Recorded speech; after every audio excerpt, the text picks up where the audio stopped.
been asked,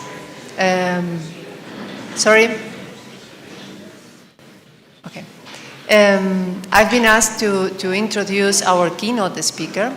It is an honor for me to do this. It is really also an opportunity to say thank you to you all ever since the beginning.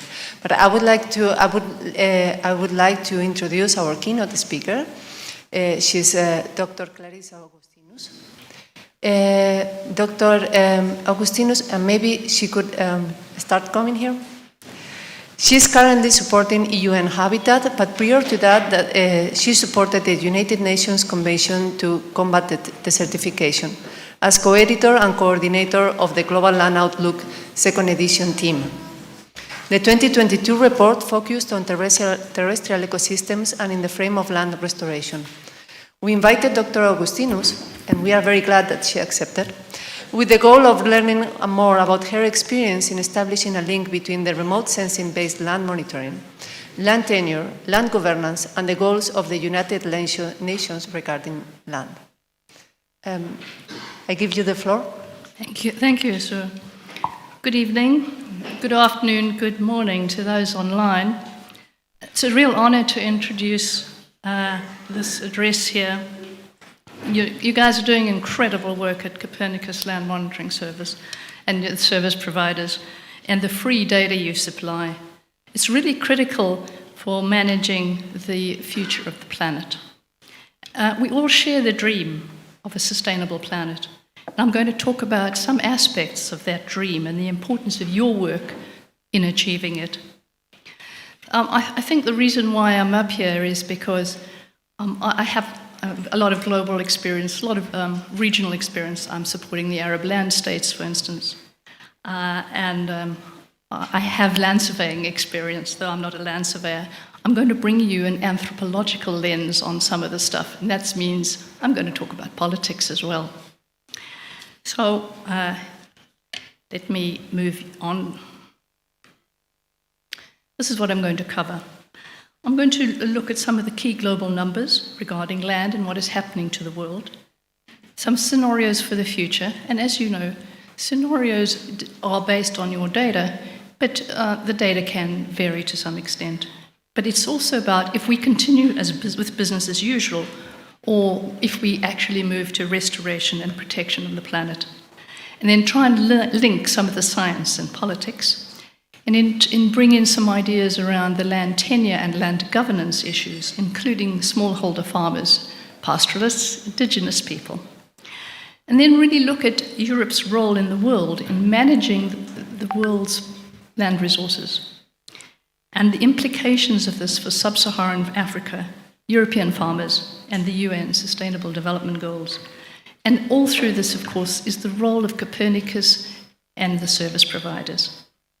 And I'm sure that your land use and land cover data underpins a lot of the numbers and findings of the UNCCD report that we worked on, which really looks towards restoration and resilience.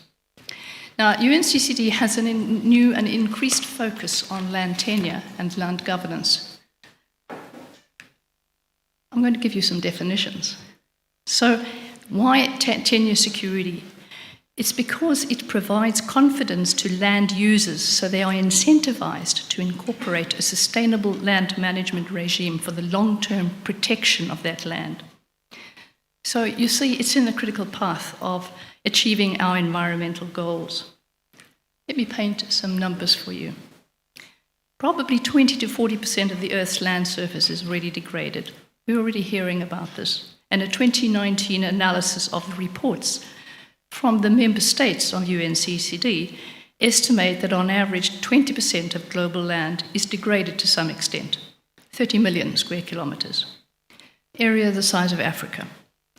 So based on these global trends in indicators from 2000 to 2015, and by the way, the report is very well referenced if you want to see it online, we know that land cover changes with a net loss in natural and semi-natural areas. That's what we're seeing. Soil organic carbon loss due to desertification, cropland expansion, and urbanization, and persistent decline in productivity across all ecosystems, particularly grasslands. Now, let's not forget that 44 trillion of economic output, more than half of our global annual GDP, is moderately or highly reliant on natural capital. And what I'm arguing here is that risk management and strategic guidance around trade-offs is needed to address the global to local competition over the land and natural capital to ensure a resilient planet. Big land data, including your data, is a critical component of the strategic thinking that is needed by all parties. Remember that land degradation leads to poverty, hunger, inequality, and pollution, making communities more vulnerable to disease, disaster, drought, floods, wildfires, already affecting 3 billion, mostly poor people.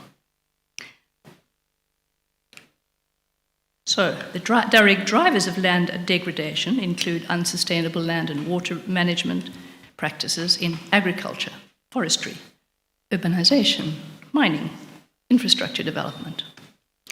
And these economic activities are subject to external pressures, government policies, regulations, markets, and trade. And these are influenced by consumers and a wide range of social and democratic factors. Collectively, these drivers and pressures increase competition over land and water resources, further widening the gap between human demand and nature's supply. Let's have a look at some more numbers. Agriculture now occupies 40% of the global land area. Globally, food systems are responsible for 80% of deforestation, 70% of freshwater use, and the single greatest cause of terrestrial biodiversity loss. There's no news for this kind of audience. But we understand that over 700 billion is paid out in agricultural subsidies every year. So repurposing these is really important. And one of these opportunities, of course, is Europe, with your common agricultural policy, facilitating the switch away from farm subsidies that don't support natural capital to increasing natural capital. It's going to be an exciting challenge to monitor and measure. Let me move on and have a look at some more figures. 2.3 billion are already in water-stressed countries, and all of this is going to contribute to further and further displacement of people. And this audience is a major contributor to the measurement on trends and numbers that we see here. And that's what land use looks like on the ground. This is a territorial fight at every level. So competition over land and natural resource and land degradation is a huge risk to our global, European, and member state economies and the poor, who are all reliant on natural capital. Using these numbers and trends, it's much easier to identify the risks, the trade-offs, and the data management needed for different populations on the planet. For example, because of big land use data and supply chain data, we were fairly quickly able to assess the impact of the Ukraine war on the global food security and its impact on different countries and regions like East Africa, and then move to respond. As a friend from South America reminded me, we're also seeing an increasing recognition of the importance of big land data of the kind supplied by the people in this room to counteract populist politicians' claims about what is happening to the Earth's natural resources. We're also starting to see increasingly from journal articles using big data to track global land use trends and risks across regions and countries, also for very big countries who have an interest in natural resources. And these articles are now also starting to include land governance assessments. So can we do more? Can we measure and monitor unsustainable land and water management affected by the main drivers of land degradation? Can we assess areas most at risk, like land cover change in natural and semi-natural areas, the expansion of deserts, croplands, urban areas, productivity across all ecosystems? I'm going to look at 3 scenarios that you could see in the Global Outlook report. Now, this was produced by the Netherlands Environment Agency, PBL, the modeling for these 3 scenarios for the outlook on future land health to 2050. I mean, we can argue about some of the figures, but we can't necessarily argue about the trends. This was supposed to provide us with a view on the extent and risks if land degradation trends continue and estimate the potential for land restoration at different scales. Let's have a look at scenario 1. Baseline. Business as usual. Current trends in natural resource degradation are projected to continue through to 2050. No additional efforts to protect or restore land resources. We see a continual global decline in land conditions, most ecosystem functions, while demands for food, feed, fiber, and bioenergy continue. We see a loss of 16 million square kilometers to land degradation, size of South America, mostly in sub-Saharan Africa. We see a slowing of growth of agricultural yields, especially in the Middle East, North Africa, Sub-Saharan Africa, Latin America. We see a decline, nature and biodiversity. Of course, the demand for food increases, which means we will be expanding, taking up another 3 million square kilometers of natural areas. Now we're going to look at the scenario for restoration. This is what we have to do. Let's define restoration. It's about a continuum of activities to avoid, reduce, and reverse land degradation with the explicit objective of meeting human needs and improving biosphere stewardship. So what do we have to do? What has to be measured, monitored, implemented? So in this scenario, it's assumed around 35% of the global land area is restored, bigger than Africa and South America. The restoration measures include conservation agriculture, agroforestry, silvopasture, improved grazing management and rehabilitation, forest plantations, assisted natural regeneration and cross-slope barriers to prevent soil erosion. Sub-Saharan Africa and South America have the largest areas with the potential of land restoration.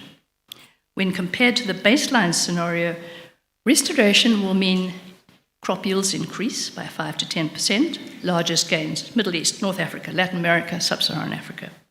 Biodiversity continues to decline, not as quickly, 11% of biodiversity loss.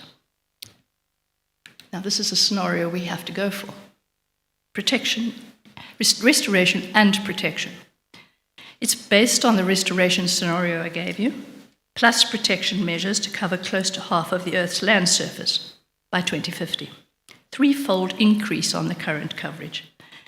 This significantly increases the extent of protected land, but would limit the expansion of agriculture. An additional 4 billion square kilometers needed. Sorry.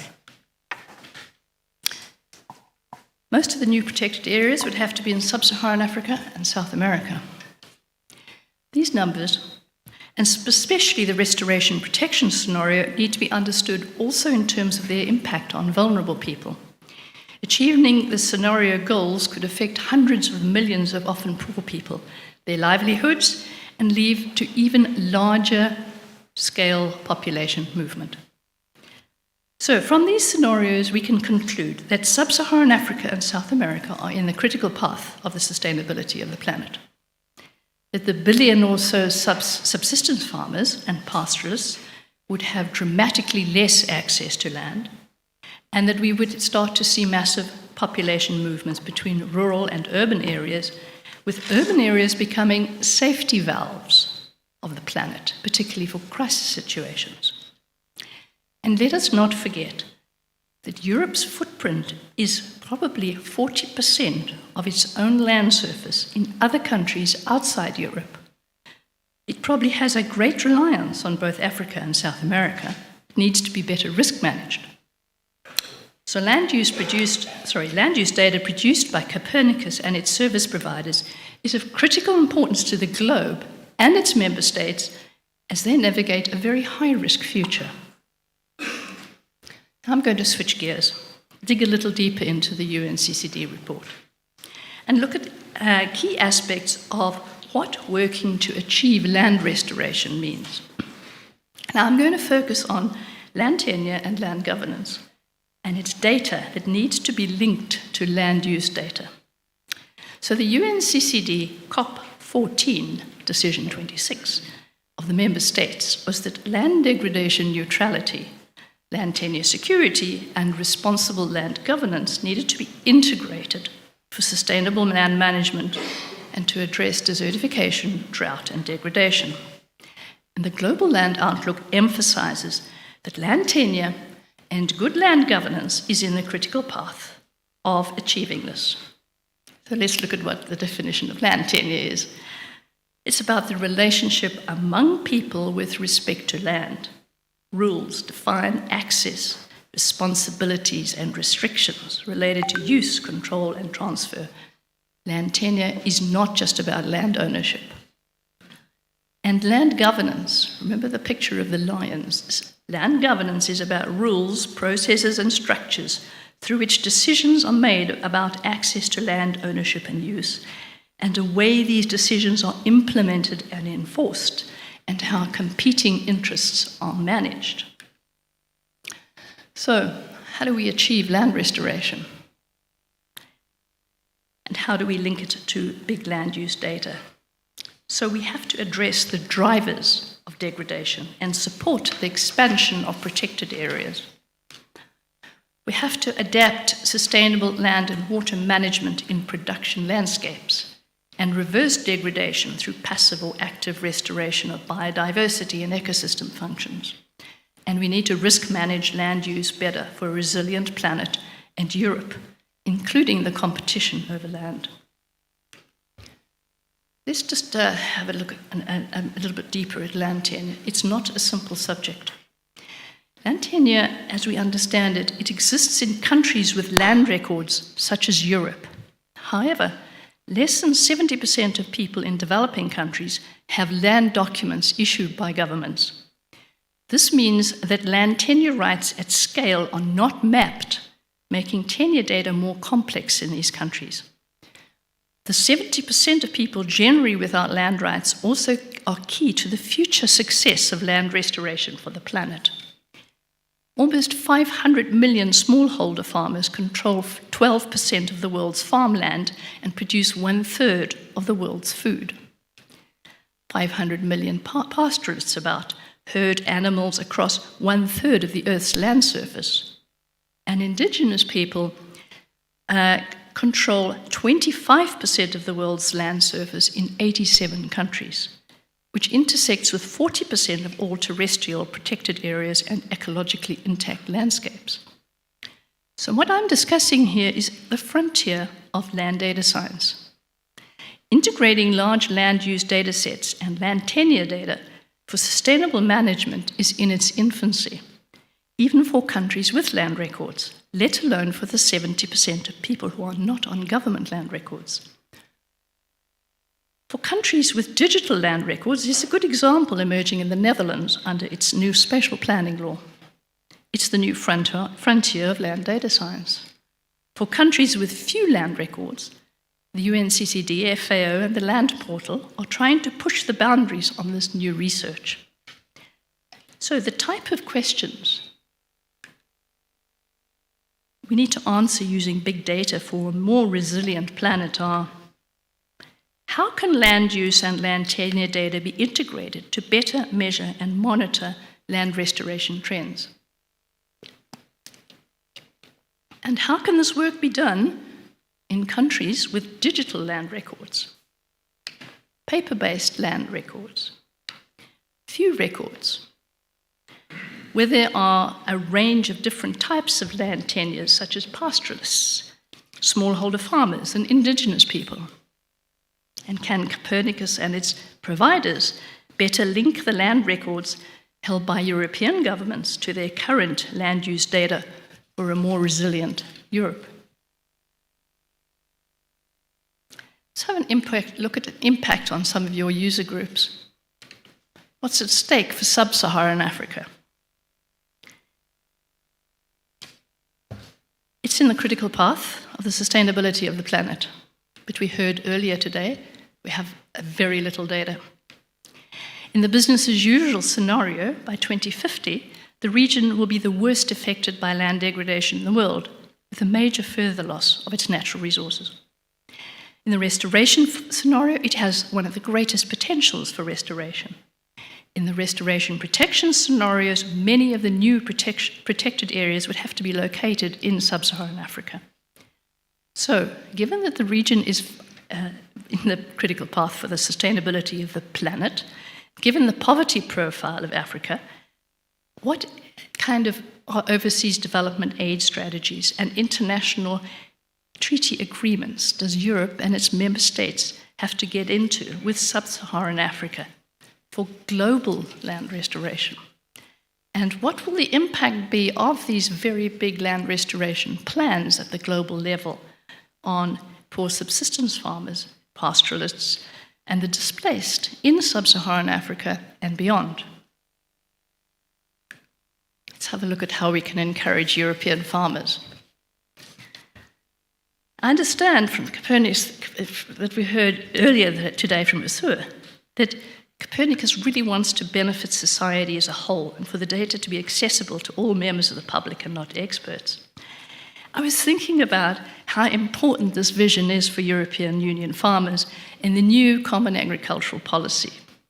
And how would one incentivize them to engage regarding, say, for instance, growing trees, setbacks off rivers, re-wetting peatlands, and so on. So I had a chat with a farmer friend at home in Ireland about how this could be achieved. As I was talking to him, I remembered how a Gulf State Land Department, ISS, does customer journey mapping, also known as partner journey mapping. This approach might be useful to consider as we move to a new approach about what a European farmer's customer journey or partner journey should look like, so that farmers understand better the link between the satellite image of their farms attached to their Common Agricultural Policy cash grant paper, and how their cash grant can be increased, for example, relative to the number of trees they grow that appear on their satellite image of their farms. This would involve a customer partner journey with at least the farmer and their service provider, the national administrations and national civil society organizations, Copernicus Land Service providers, and then, of course, Copernicus itself. Mapping this customer partner journey could shape the vision for dashboard development and could be a real Earth observation benefit for society as a whole. Let's have a look at the UN Sustainable Development Goals. So these were set up by 193 countries for the planet. Where do we want to go by 2030? They created goals, targets, and indicators. So goal 15 is land for life, which is really about protecting, restoring, promoting sustainable use of terrestrial ecosystems, sustainably managing forests, combating desertification, halting and reversing land degradation, and halting biodiversity loss. Target 15.3 is about trying to achieve this. And then indicator 15.3.1 is about the proportion of land that is degraded over total land area. And the data is expected to come from an agreement by UNCCD parties, governments, who requested the Group on Earth observation to provide space-based information to assist countries to fulfill their reporting on this indicator. Then we have another indicator, goal to end poverty, goal 1. Target 1.4, ensure that all men and women have equal rights and access to land and natural resources. And then goal 5, achieving gender equality and empowering all women. Target 5.A, giving women and girls access to land.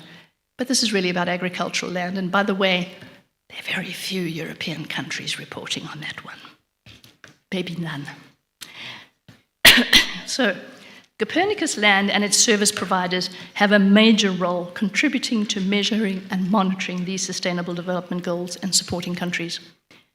There's often a lack of comparable national data, issues with harmonization with national statistics offices, weak data sharing and exchange with a gap in the flow of data from sector ministries.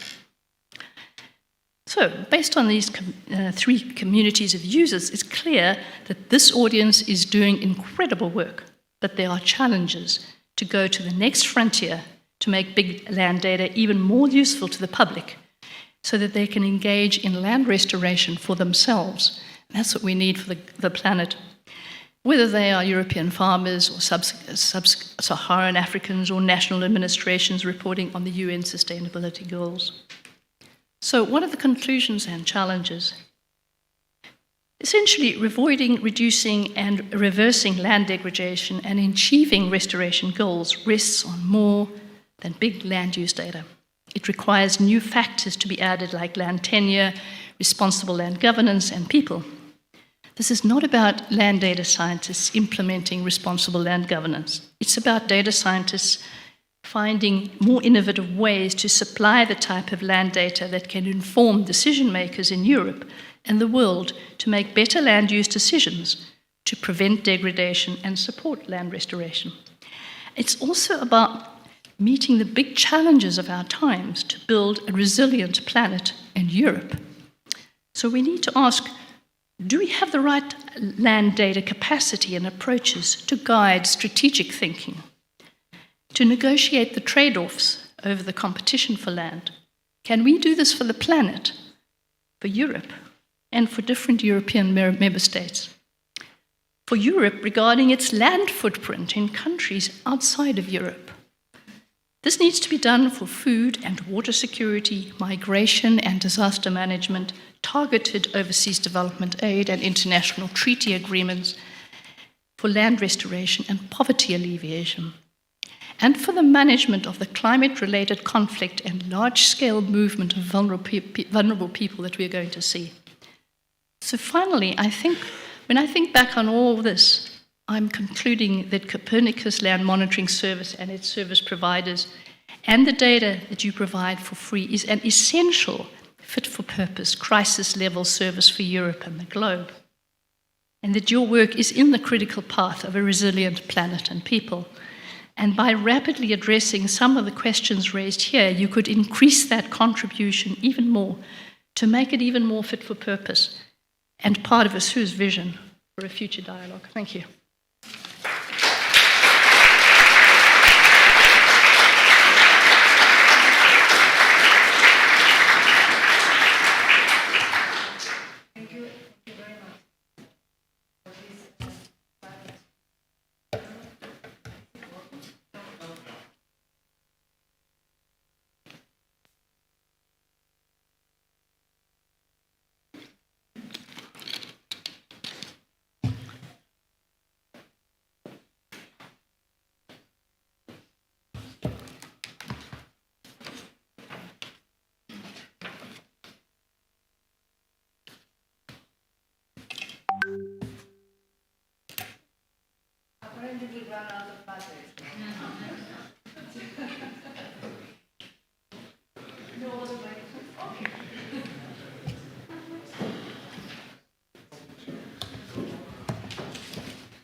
But it's okay, because in this way we are closer to each other.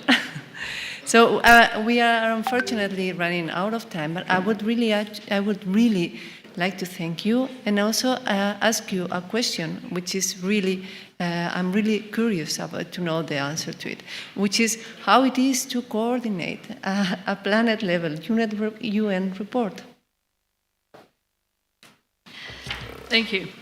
So it was a long job with many people. Essentially, what UNCCD would be doing is they would have identified their key areas and they would put staff members to monitor over a 4-year period the information that is emerging on a particular issue, say land degradation numbers. But the important thing is that it's not about creating new science. It's really about summarizing what the scientists are finding. And if you read the report, you'll see there are thousands of references, which then try and bring that information together. The second thing was that UNCCD has a very close relationship with the Netherlands Environment Agency, PBL. And so they specifically developed these 3 scenarios for the planet so that there could be, we could analyze what our options were going forward. And then thirdly, UNCCD wrote to all its member states and said, have you got good stories that we can then use to show how restoration can work at scale? And a number of stories came back.